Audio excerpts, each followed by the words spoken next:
Hey guys, Pavin here, and today's UI design tip is to use stylistic alternatives in your typefaces.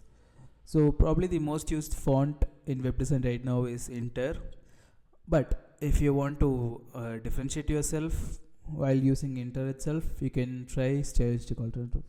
So, so I'm here in Figma. I have this wall of text with all the alphabets and numbers over here and same over here, but I'm gonna use some stylistic alternatives for this one.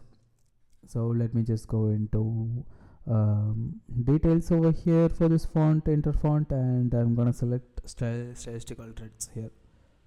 Okay, so some numbers have changed. I'll just quickly move this from here to here, and you can see some of it are changing.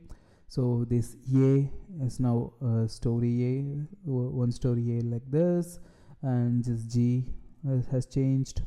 The number 4 has changed. Some other things has changed. Some things are like this sharper.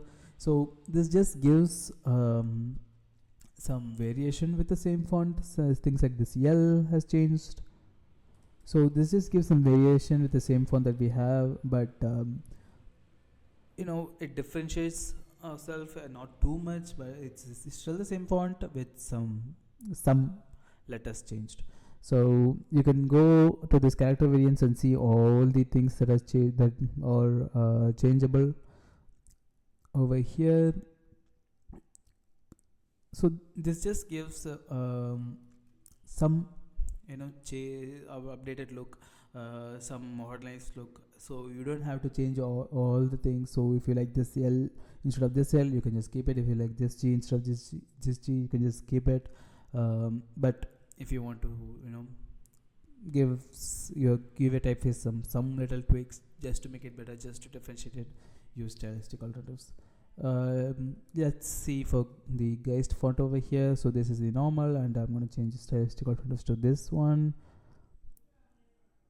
L rounded dot, of course. So this Geist font has square dots everywhere, so you can change it to rounded dots, alternate numbers.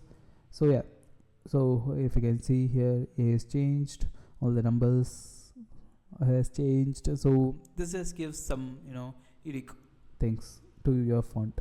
And for Pretended also, Pretended is a font that's similar to the San Francisco Apple font, but it's open source. You can come over here and choose stylistic alternatives. This has a lot. Again, the A, the J, the L, everything is changed. So especially the 4, it looks better. The 3 looks better, I think. So yeah, if you want to give your font face some updates, you can do this.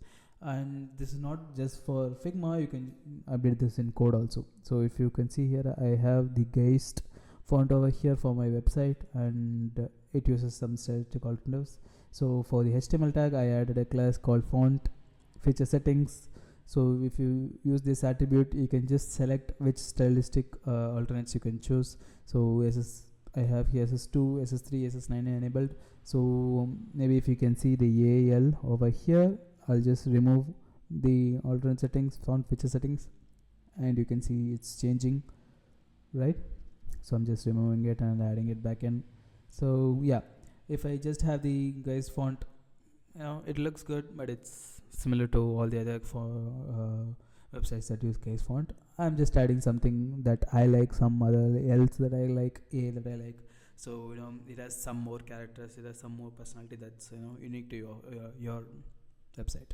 So yeah, that was the tip. Use stylistic alternates in your font faces. Not all fonts supported, not all typefaces supported, but if you are supported, try it out. That's it for today. Bye bye.